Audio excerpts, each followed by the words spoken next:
tadum tadum dim tadik kik tak katadum tadum tadik kik tak katadum tadum dim tadik kik tak katadum tadum tadik kik tak tadum tadum tadum tadum tadum tadum tadum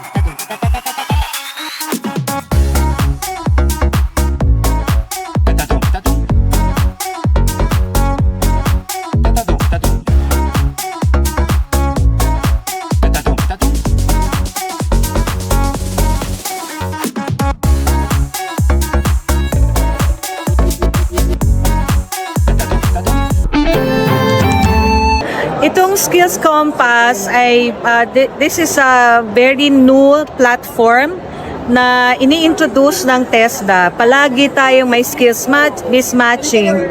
So hopefully this Skills Compass will match yung interest ng mga learners natin at yung kanyang gusto na makakuha ng trabaho as against doon sa mga available jobs natin dito sa ating among our local employers. So, Skills Passport it's a digital application na available sa ating lahat.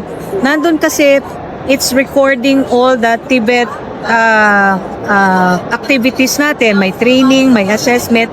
Pag pinasok pa yung career guidance, yung TESDA Compass, ay magandang meron tayong parang digital dashboard for each learner na sasabihin natin, ito pwede pa, may mga training pa akong kailangang gawin because ito pa yung kulang sa akin doon sa mga na-attendan na training ko and assessment and certificate. So basically, Compass will tell us additional requirements na lacking doon sa kung anong meron ka ngayon from TESDA training. So, ima-match niya yung interest ng tao mismo because not all can qualify. For example, hire yung data analyst or yung sa Internet of Things.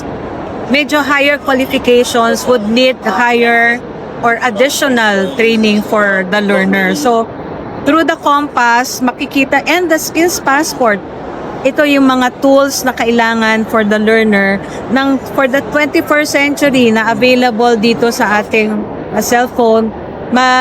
We can plan out kung anong mga training program and mga employment na available na pwede mong so, idudugtong na ito lahat. From training, employment, at saka yung importante, learner-centered itong Skills Passport and Skills Compass. Ito po it's a national launching, kaya lang we're happy and we're so fortunate na ang national launching ay ginawa ito sa atin sa NCR Pasay.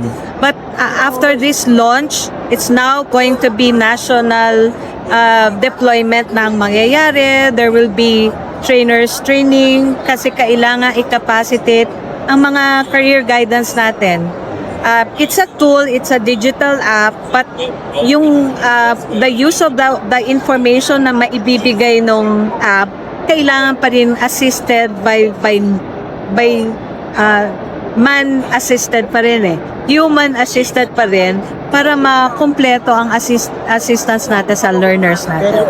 Meron tayong reports kasi na, like for example, this is one venue where we have more than 60 employers. Okay. But we need to take a look at the acceptance and yung success indicators. Yeah. Whether they are hired on the spot or merong hinihintay pa, kulang pa, they're getting the database. So those are the one way of knowing whether we are actually matching the training needs ng employers this time. So pwede natin sabihin na yung indicator na okay nga, nagka-match nga yung Compass kung maraming na-hired on the spot. Yeah. Pero, if you compare to the graduates ng higher ed natin, and of course, love ko po ang CHED and higher education. But if you compare the employability, chances of being employed ng college graduate as against TVET graduates, mas mataas ang employability natin. 8 out of 10 na TVET graduates natin can readily get employment anywhere. Yan ang ating Bravo Balita. Salamat sa panonood. Follow at subscribe at like na po kayo sa aming Facebook, YouTube at TikTok channel.